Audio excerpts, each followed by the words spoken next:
If you're looking to become a psychologist, then let this be your guide.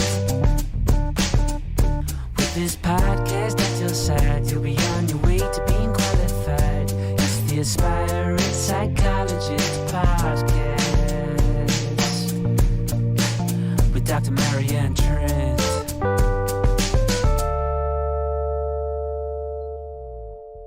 Hi, welcome along to the Aspiring Psychologist podcast. Thank you for listening, and thank you once again for being part of my world. Thank you also to everybody who has been in contact to say how useful they have found the Clinical Psychologist Collective book and, of course, the Aspiring Psychologist membership in supporting their application process in psychology this year. And there have been a few success stories as well within the membership of people getting onto clinical training, and also people who found reading the Clinical Psychologist Collective book really helpful in helping them develop their own confidence in talking about their narratives and in reflecting and being able to draw on strengths and experiences across their career. So if you haven't grabbed a copy yet, or if you're not yet on the waiting list for the Aspiring Psychologist membership, then do check out the details in the show notes so that you can go and check it all out on my link tree. But with no further ado, whilst we're talking about the Clinical Psychologist Collective, why not meet someone who is featured in the book, but not in the capacity of clinical psychology? Let's think about other routes to professional qualifications in psychology. In today's podcast episode, I am joined by Dr. Michele McDowell, who is an educational and child psychologist. She's lovely to chat to, and I hope you'll find this episode super useful. I will catch you on the other side. Okay, welcome along. I am joined today by my wonderful guest, Dr. Michele McDowell. Michele is an educational psychologist. Hi, welcome along, Michele.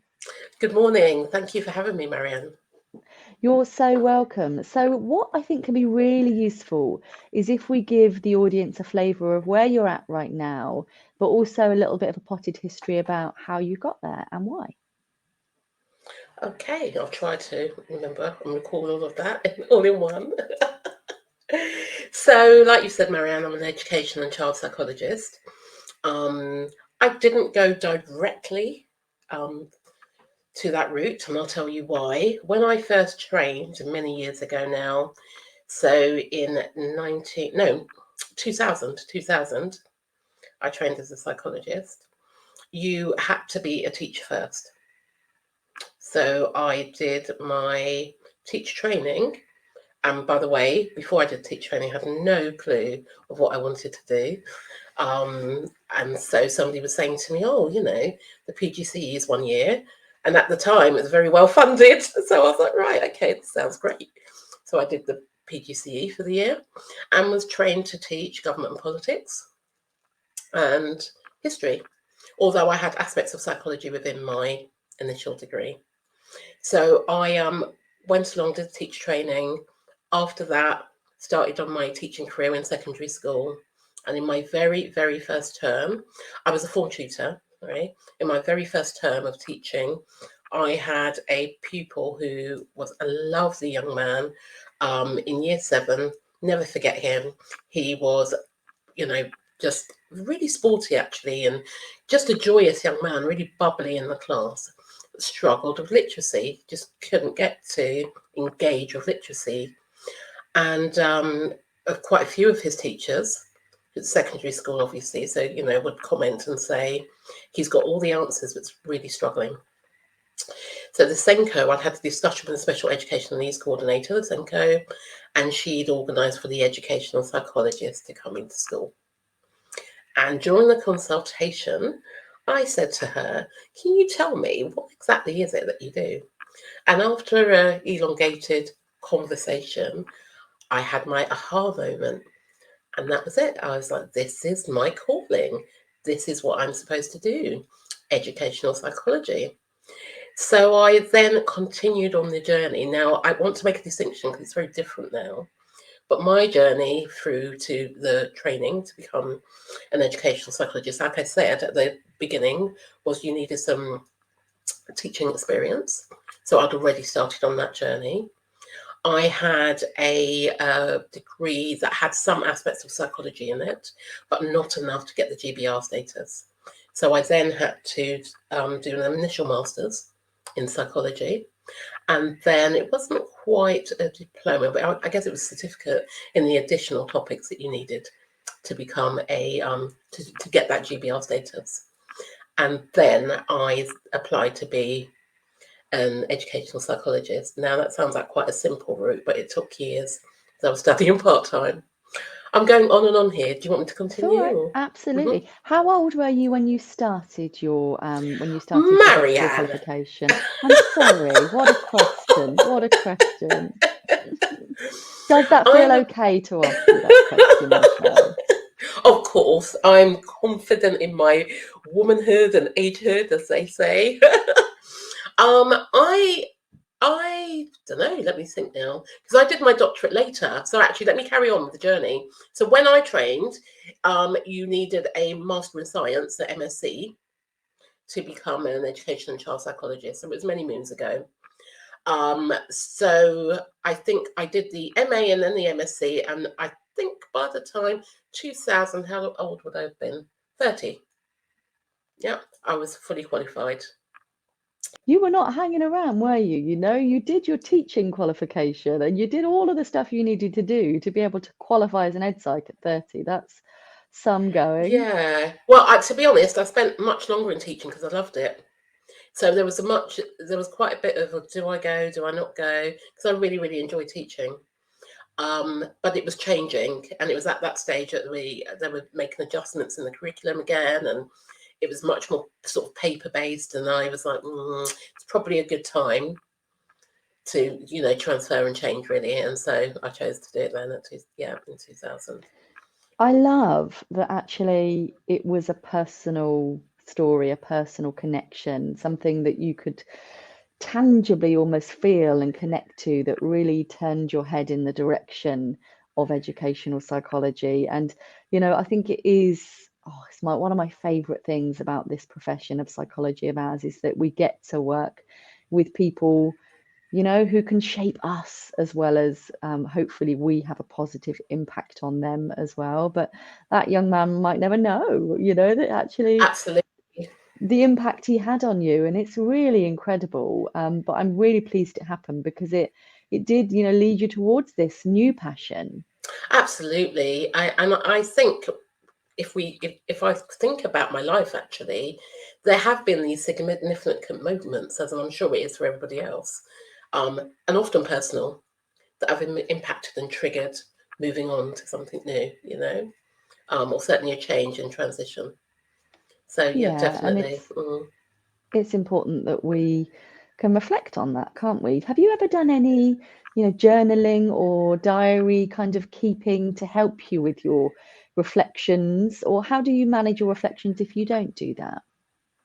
Do you know, it's really interesting you ask. I used to journal quite a bit. I used to write poetry, actually, and then I used to journal almost, I think, daily for years and years and years and years. And after I had my son, so about 10 years ago now, isn't it? I paused, and then just kind of have done it intermittently, but not quite ever got consistently back into it. And I miss it. And so I think maybe I'm going to start again. Start I love journaling again, that. I think. It's never too late to start again, is it? But No. it's recognizing the stuff that's been useful along our journey, and then thinking, I might do that again. What form did you used to do it? Did you do it kind of at the end of your day? Would you do it at the beginning of the day, or a little bit of ad hoc here and there? I think there were phases. So I think when I was much younger, I used to do it at the end of the day, and it used to be almost a kind of a reflection on what I'd experienced each day. And then I think sort of post-degree, around that time, it used to be something that I did quite early on in the morning, and it was more intentional. So I used to focus on what I wanted the day to look like, and it was much more focused. And then I went through a period of time that was very intentional, and I got into the more the neuropsychology of it all, really, and that kind of focused intent and having gratitude, and you know, and so it would be it would preempt the day, if you like. So that was quite an adjustment. Yeah, I think it's children. They squash all of our good practices. They bring much joy with them, but our window of kind of tolerance is just, I think, just a bit more shrunk for the I think so. extracurricular joyful things Yeah, that might have kept yeah. us well as well. So I'm aware that with clinical psychology, you're employed via NHS trusts to train as a trainee clinical psychologist. Could you tell us a little bit about whether there's funded options available for trainee educational psychologists? Yes, so my understanding of this, and it might not be the best because it's been quite a while now, but it transferred from masters at MSc to becoming a fully a doctorate, and I think that was in 2000 as well, or 2003. I think it adjusted, changed over. So, but even with the MSc, I think there's the body of educational psychology, the local authorities all joined together, and so there's a funding pot. Previous to the doctorate, you could, for 1 year, you could finance yourself. So some of the applicants would have a unfunded offer, and then there would be funded offers.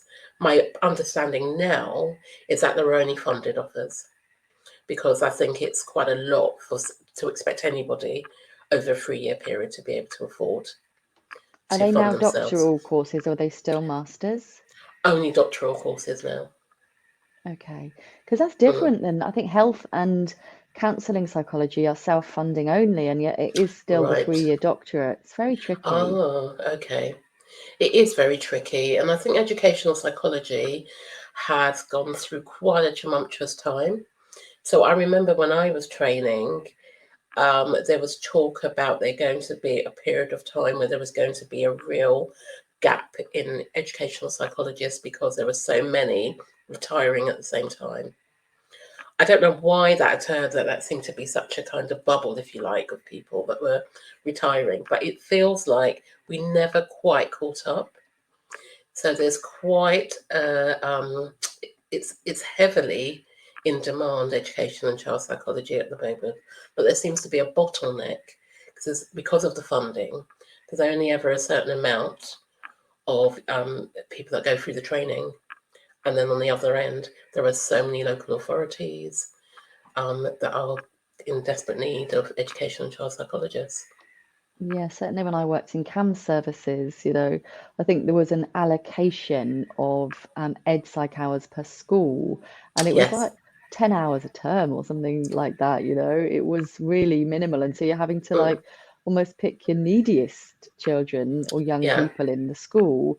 But that doesn't mean that there's not lots of other people who also have, valid needs for that. It's very tricky. Do you get involved with triaging who to see, or is that a case of the school having to No. make those referrals? So part of my journey has been that since 2007, I've pretty much been self-employed. So I work quite differently to a local authority educational psychologist, educational and child psychologist. But what ordinarily would happen is the local authority, the educational psychology service, would very, very skillfully and carefully carve out time for each of the schools, and it would be based on things like the priority needs of the school in terms of it used to be free school meals, those children that are vulnerable, etc., and they would identify the needs of the school and based on the size of the school as well, and then allocate time. And it was almost always bottom heavy, if you like. So the primary schools would always get more time than the secondary schools. it's always underpinned by early intervention as much as possible. Thank you for sharing that with us. What's a typical day, if there's such a thing, in the life of an EdPsych, specifically you? Oh. So I might be very different to an EdPsych in the local authority. But you did say specifically me, so I will say I do a range of things at the moment. And I think that's a Sagittarian in me. I've always struggled to do one thing at a time. So I do a range. So at the moment, if I look at my diary this week, I am doing some consultation for a company who will be supporting schools with mental health. And they've asked me to have a look at their program and support them with, sort of highlighting what they could include in the program, but also emphasising some aspects of the emotional literacy curriculum for them within the program so they can deliver that to schools. I am offering some supervision and support to an organisation, again, that works with young people. And I'm writing a report.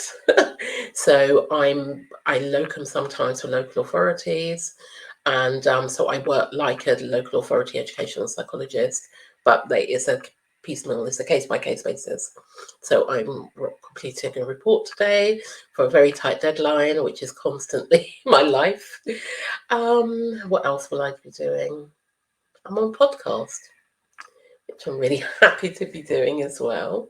So that's today for me. But I'm constantly, I think this is the challenge and the benefit of of independent work, is I'm often offered very different types of work, and that's great. The challenge is I'm always thinking, right, okay, I'm always worried really about a gap. So I'm constantly saying yes to things, and afterwards thinking, my goodness, the bucket is full. So it's getting that balance between not saying yes to absolutely everything and ensuring that you have some reflective time as Absolutely, and I well. think that's something that we start to begin to be able to learn as aspiring psychologists as well, isn't it? There's lots of people chucking work down at us, and we're having to say, I'm only one person. Exactly. And I said to you just before we came on camera as well, it's these summer holidays soon because we're speaking in June. Is that a quieter time for you? And you were like, no, not really. No. Not necessarily, because the schools do close, but especially skilled Senkos have been really busy and they're very good at identifying the children that have needs and ensuring that they have put in support for them or requesting support before they leave for the summer. So we're then busily around the summer. We've probably done those assessments previous to, and we'll be writing them up during the summer. Then you have children who will be transferring from primary to secondary school, usually in the following year, but they need to have their annual reviews done, to review it. If they had a education, health and care plan, are their needs still the same as they transition in secondary school, for example?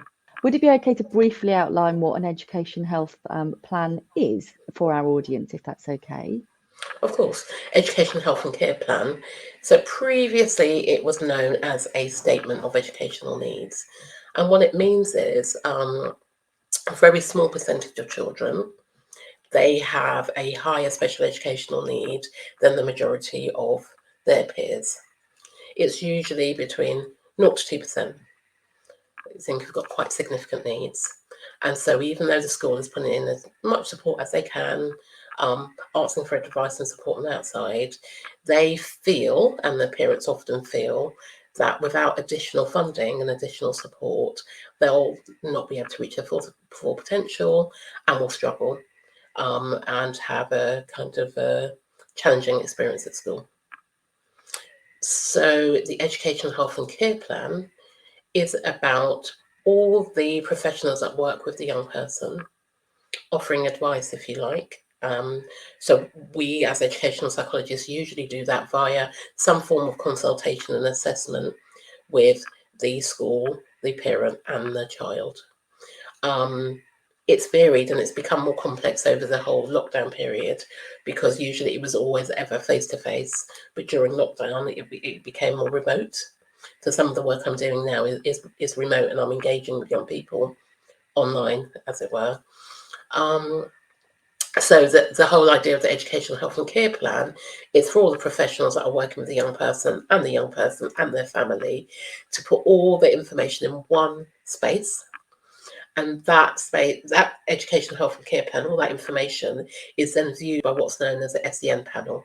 So every local authority has a special educational needs panel. And the idea of it is that it's quite representative. So you'll have usually school heads or school SENCOs will take turns in attending the panel at the local authority. You'll have the special educational needs department from the local authority. You'll have an educational psychologist on there. And sometimes, time permitting, you'll have somebody from health as well. So that panel then meets on a weekly basis. And what they do is look at the requests for an educational health and care plan, and they'll decide on which ones they think are in need of a further assessment and which aren't. And they'll also look at the educational health and care plan information for each child and decide on whether they think that it warrants them at this point having some additional support. And if that's agreed, then the educational health and care plan is written. Now, this is a plan that follows a child from 0 to 25 years old. So it's earmarked funding for a young person throughout their educational career, if you like. Okay, thank you so much for that. I know that will be really useful for people trying to navigate their way through psychology, and perhaps if they're working with educational service as well, or perhaps if they just want to, It's often abbreviated, isn't it? Could you tell us the abbreviation that people might be seeing? So the educational health and care plan is EHCP. EHCP, Educational Health and Care Plan. And do you ever work alongside aspiring psychologists, or how can people get experience of working alongside people like you in your profession? It's a question that I every so often I think, should I get an associate? Should I not? Or an assistant? Sorry, psychologist. So I probably could do. I think it's very much about the type of ways that you're working, because I work in quite an eclectic way. I think I'd find it quite challenging to support an assistant. Sorry, I keep saying associate, an assistant psychologist at this point. But I think most local authorities, people keep knocking on their doors. I know there are issues around GDPR, etc. But most local authorities will be open to having a discussion with somebody who is considering educational and child psychology. It is a bit more challenging to do shadowing, if you like, for a day because of safeguarding issues, etc. But it's not impossible to do some work around an educational psychology service. But again, that's changed so much, and so much has changed since the pandemic. So the way local authorities are set up, so most of the local authorities that I've worked in since the pandemic are working on a skeleton within the office, really, and people are very much just going in to pick up their materials and then working at home, really. So it's very different to when I first started out. So that might be a challenge for, being able to shadow somebody, but I don't think it's impossible. So it pretty much is very much about approaching the local authority and asking. I think it's important to say that the educational psychology role again has changed, because there are so many people that are now leaving the training and becoming independent psychologists almost immediately. When I first started, it was very much frowned upon because it felt that you needed to do your foundation within a psychology service. But that seems to be quite different now. So people are becoming independent much earlier on. So there are different organisations out there, if you like, or groups of associates. So again, it might be helpful for an aspiring psychologist to approach one of the many organisations that are out there, obviously ensuring that their psychologists are HCPC registered, etc. But yeah, because that you need to be. You're part of the practitioner psychologist cluster, aren't you? The same as clinical Absolutely. psychologists. Yeah, so you'd need to be registered with the Health and Care Professions Council. They definitely Yeah. added an extra P in there at some Yeah. point, didn't they? It used to be shorter than that. Lovely. You mentioned Sagittariusness. I'm a Gemini, and it made me think about, oh, maybe that's why I like to, have lots of things going on. But has, spirituality, excuse me, has spirituality, culture, and faith been important to you in your journey as an aspiring psychologist and beyond, Michelle? Is it Oh, I still think important to you? absolutely very important. In fact, I think it's become more so. Obviously, sort of definitions of all the things that you've mentioned are very different for different people and mean different things. But I think my intention around life has certainly changed as I've developed experience and grown in my profession. I've always been a believer, in God, etc. Although I've always found it quite challenging to find a specific space, because again, I'm quite eclectic with my thinking and my processes around belief. And quite early on in my career, I started to become curious about neuropsychology, the idea that you can, sort of intend things, if you like, into your life, focus your thoughts in a direction, and the behavior seems to follow. So I've been really interested in that type of research. Quite early on, I trained an emotional freedom technique, EFT, tapping, which I've always really enjoyed and always found really helpful. So that's very much a stay of my practice at the moment. And hypnotherapy, which I know there's been it's ranged, doesn't it, in its popularity, I think, hypnotherapy. But again, it's been something that's been really helpful for me, and I've promoted in my practice as well. So I know that in NHS and funded LEA services, we can often have to kind of stick to NICE guidance and kind of tried and trusted approaches that have got a firm evidence base. And hypnotherapy is something that lots of clients ask for or inquire about, but it's not necessarily registered or regulated or recognised by the NHS, for example. But does it free you up to use that more within private practice? It does. I think again, ensuring that you use correct CPD and training, etc. I think things with hypnotherapy, I think I'm a bit more comfortable in using an EFT because the research is developing all of the time. So there's quite, even though it's a challenge because obviously it's not as conventional as other practices are, it's helpful that there is positive research, out there in terms of outcomes for others. And I do feel that sense of freedom of being able to use it much more so than I probably would do if I was working entirely for a local authority.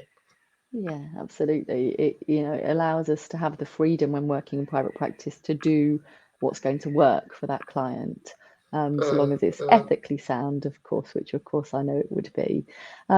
Lovely. Have you got any advice for people that might be listening to this that might think, oh, I think educational psychology might be a good route for me? What could they do, or what should they do? What would be a good first step? For example, if they were, I don't know, A-level students, or if they were doing their psychology degree right now.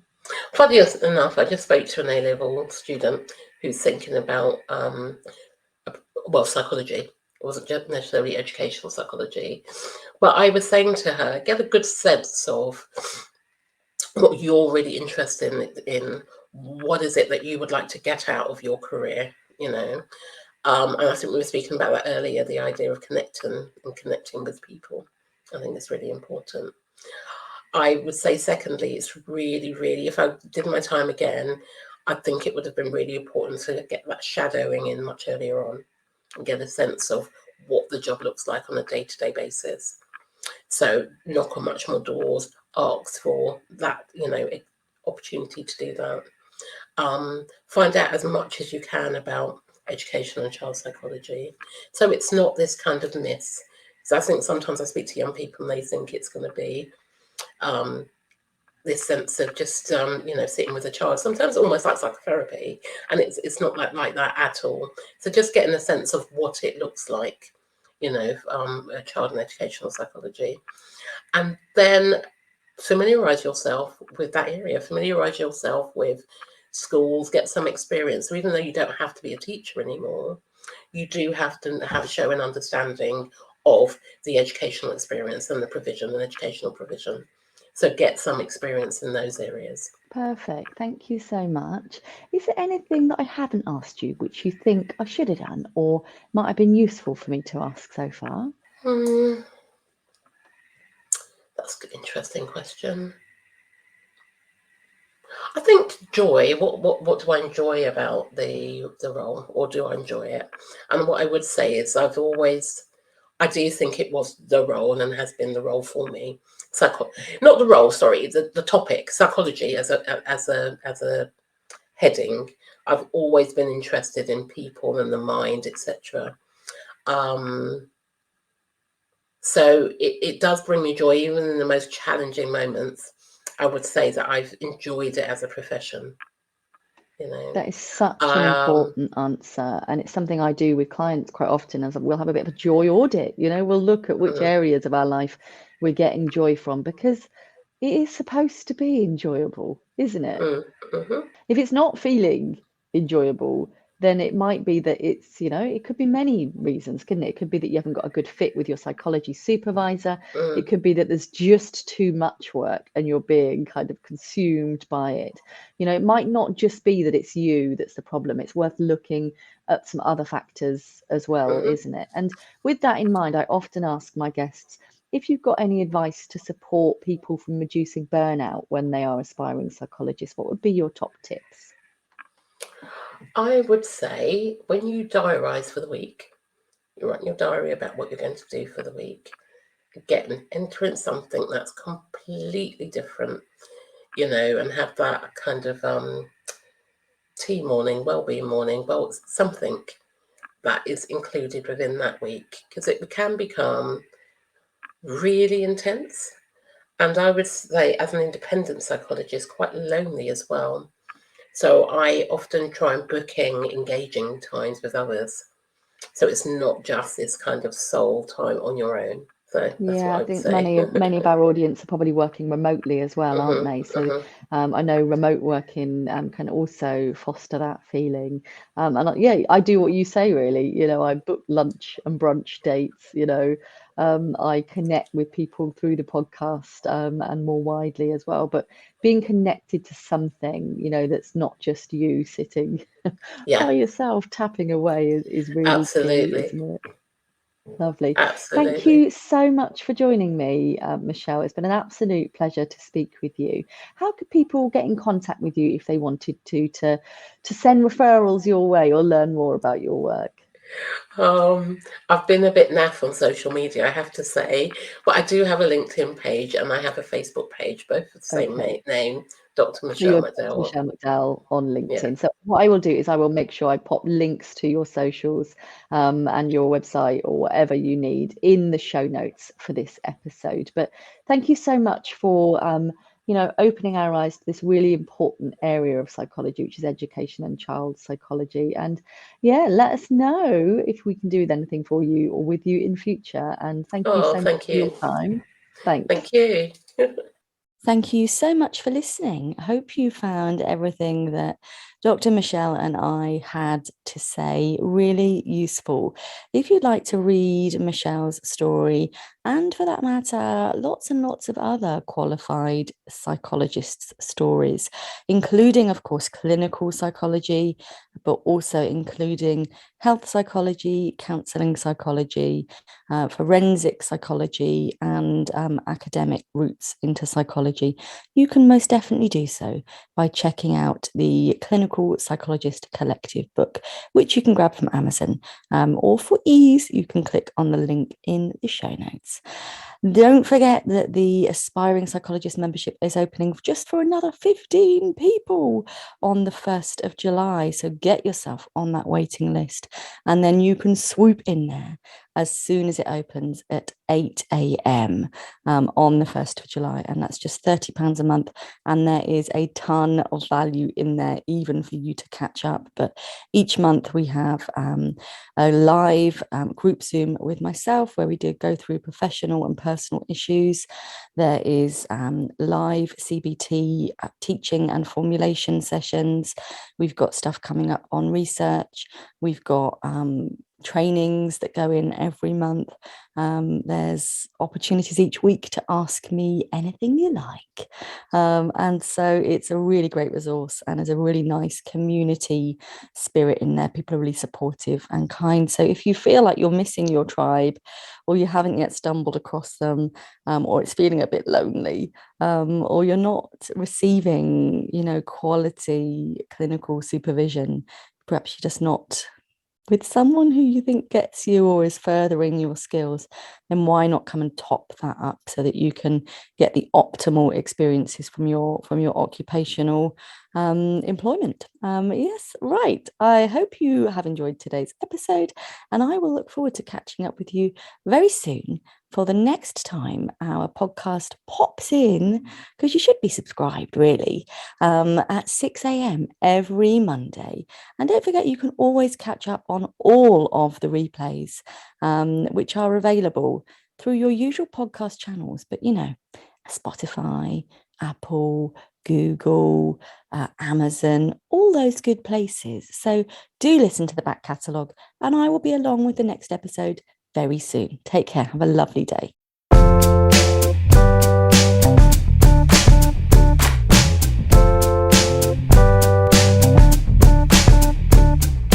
If you're looking to become a psychologist, then let this be your guide.